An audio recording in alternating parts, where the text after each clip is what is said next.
కట్టుదిట్టమైన ఏర్పాట్ల నడుమ ఇంటర్మీడియట్ పరీక్షల నిర్వహణ. గద్వాల జిల్లాలో ప్రారంభమైన ఇంటర్ వార్షిక పరీక్షలు ఎలాంటి పొరపాట్లకు తావు లేకుండా ప్రశాంత వాతావరణంలో సాఫీగా పరీక్షలను నిర్వహించేందుకు అవసరమైన అన్ని చర్యలు చేపట్టిన అధికారులు పరీక్ష కేంద్రాల వద్ద తాగునీటి వసతి, టాయిలెట్స్ వంటి మౌలిక సదుపాయాలు ఏర్పాటు చేశారు. పరీక్ష కేంద్రాల సమీపంలో 144 సెక్షన్ అమలు. జిల్లాలో పరీక్షలు సజావుగా నిర్వహించేందుకు మొత్తం 14 పరీక్ష కేంద్రాలను ఏర్పాటు. 8 ప్రభుత్వ కళాశాలలు, 6 ప్రైవేట్ కళాశాలలో పరీక్ష నిర్వహణ.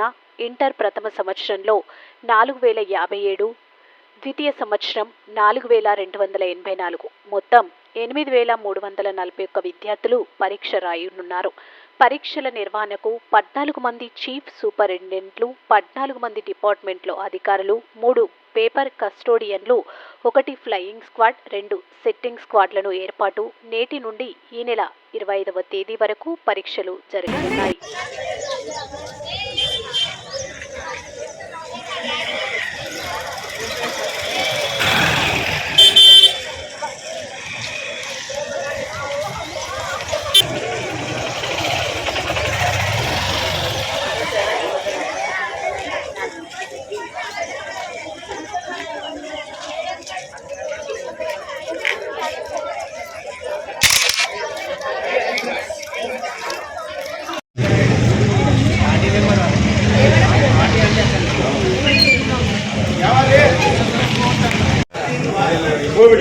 Watch